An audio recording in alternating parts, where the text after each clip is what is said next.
Welcome back, everybody, to your three-man booth. We're heading into NFL Week 3. I'm Dan Salem with Phil and Bud, and we had a great week last week picking ATS 5-1 as a collective here. Our record speaks for itself, and Phil, you got two new picks here for Week 3 that we're going to jump right into. Yeah, I was having trouble finding a second one that I actually liked because the first one I'm absolutely taking the Giants to win -3.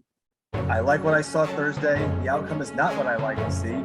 But if you're going to tell me that the two of the presumably best defenses in the league are the two ones we just played, the first one we got throttled, whatever. Then you played Washington with the Chase Young and company. Daniel Jones had a mistake-free game. Yes, they didn't get the win, but they put up a 30 spot on what's supposed to be a top 3 defense in the league. So I'm intrigued. I think Atlanta is not as good, obviously, as Washington is defensively. They should be able to move the ball. Saquon Barkley is going to be unleashed. He's ready to go. I think he's going to have a monster week. So give me the Giants -3. I think I won't say a lock, but I like that one. I don't hate it because Barkley's due to break out. The second one, I'm going to take Carolina. Tyrod Taylor's hurt. Houston's a dumpster fire. The Carolina Panthers defense is no joke. Not only that, Phil, Sam Darnold looking pretty good. I was intrigued by the Sam Darnold effect, so I'm taking Carolina. Yeah. All right, but who you got for Week 2? Picking against the Jets? I am actually. I am going to lay the 10.5 points because the Jets. The Jets are an embarrassing organization. What?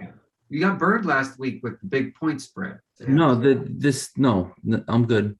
Okay. I'm good with this one. Denver's got a great defense. The Jets are awful in pretty much all 3 aspects of their play. Lay the 10.5. Denver wins huge, and I'll take the chalk, and I'll lay the 7.5.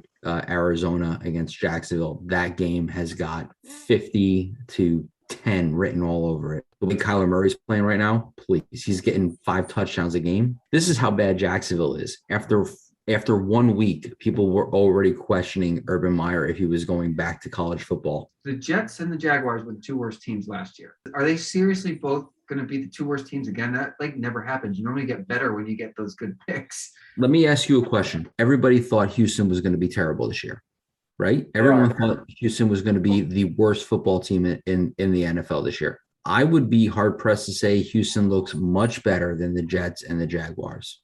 So Houston wasn't trying to lose, and they're not they signed all these veterans. They weren't necessarily trying to rebuild either. If the Texans with a healthy Tyrod Taylor played the Jets, Houston would win. Let's hold our thoughts on it for 1 second. Let me give you my 2 picks. So I'm picking against the Browns this week because I have been disappointed in their defense's ability to stop anybody. And this is going to be Justin Fields' first week with the Bears. The Bears got a really good running game, potentially above average defense. They're getting 7.5 points on the road. I'm going to take 7.5 with Chicago. And then I am flipping the script and giving the points with Vegas this week. They're giving them up at home. I think I can get away with only giving up 3.5 against the Dolphins, who I don't know who's playing quarterback for Miami, but they just got shellacked. And Vegas has a good offense, average defense. They can easily cover 3.5 against the Dolphins. So they're the Jets. I was not able to watch them with my eyes this past week. I had to listen to the first half on the radio. I attempted to use my VPN to watch local CBS and only got as close as Philly. And I didn't witness the 4 interception debacle.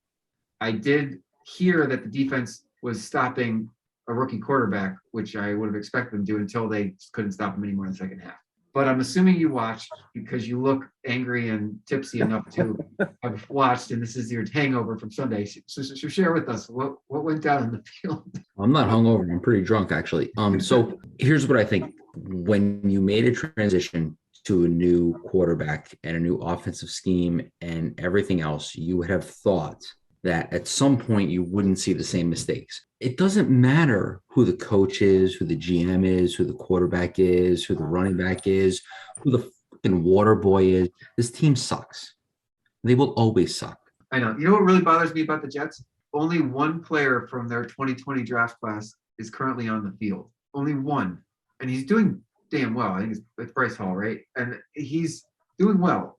But the entire rest of the draft class is either injured or was inactive on Sunday. Why is Denzel Mims not even playing? Why is he inactive? I don't get why they're not playing him. I guess he doesn't know the playbook. I have a feeling he's been a distraction during practice, and he's kind of almost being punished. The way I'm reading between the lines of Saleh talking about him. Be that as it may, whatever. This team will only go as far as their quarterback takes them and their new offensive scheme takes them. They're asking way too much for this guy.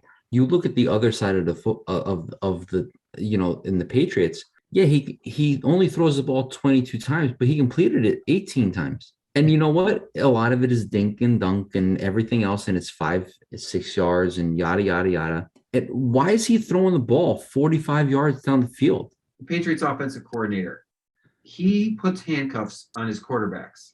It works. I don't know what the Jets are doing, but they really should emulate some of that. We say this every year. We've been doing this for 6 years? Every time the defense is on the field for way too long, by the middle of the third quarter, they're gassed. There was really nothing positive about the game at all. And I can tell you their schedule is not easy.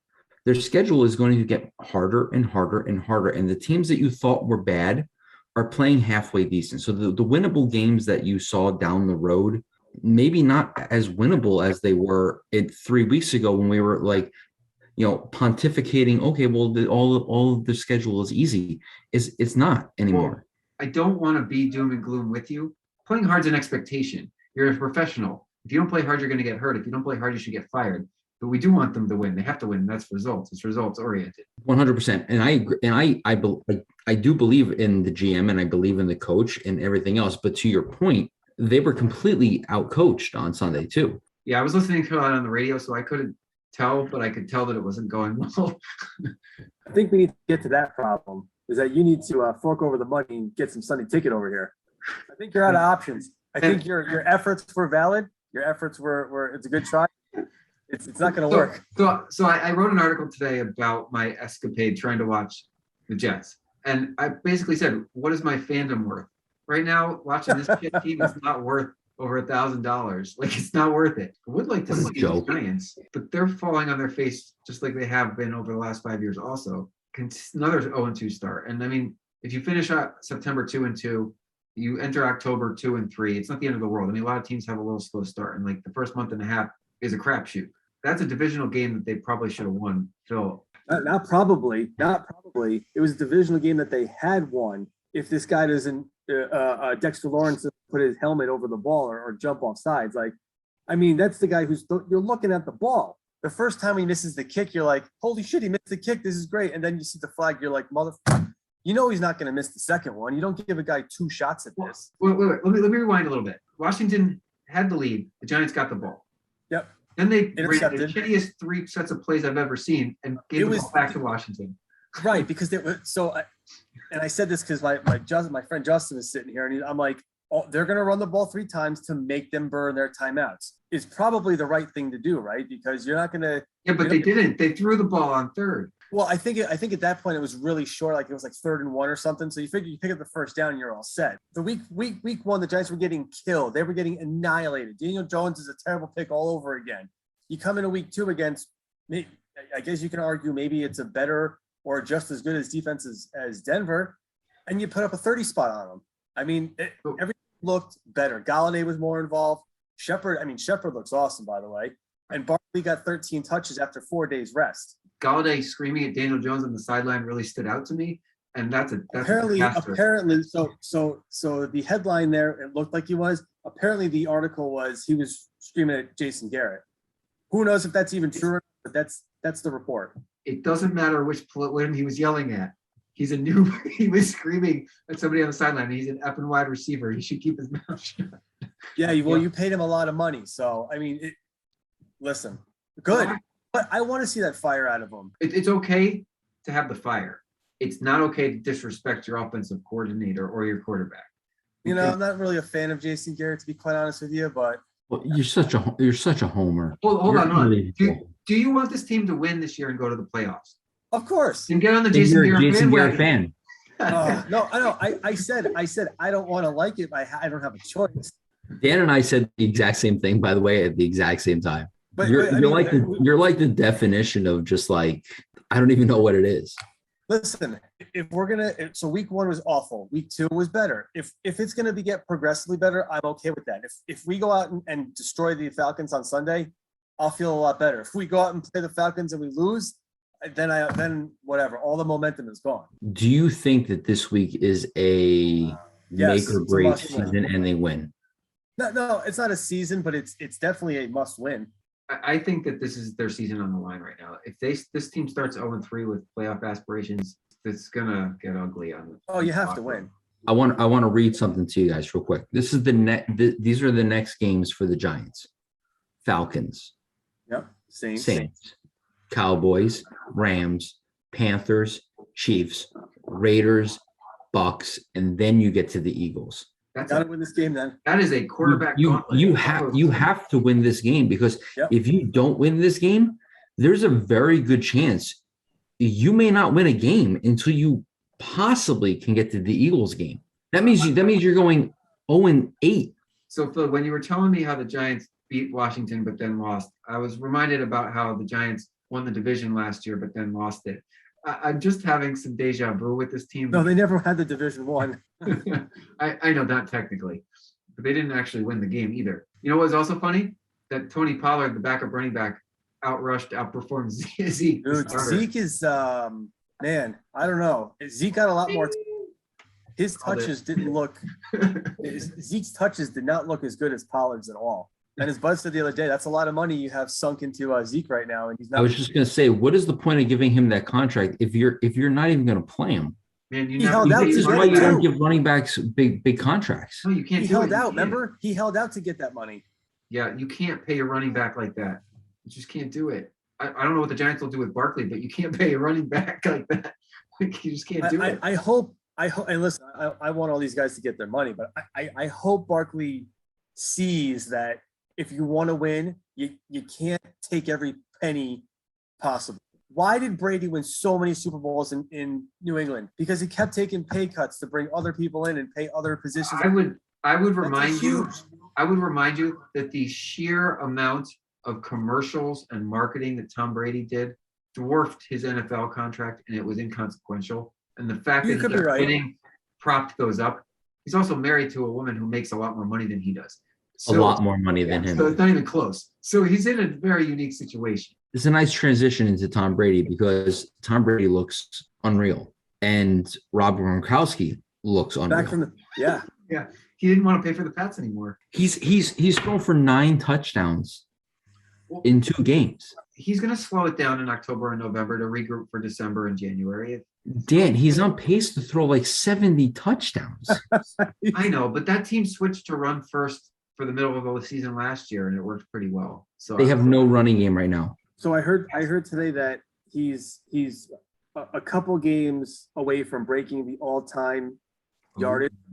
Do you know where he's going to break that record in week 4? New England. Exactly. I don't. I just guessed. Yeah.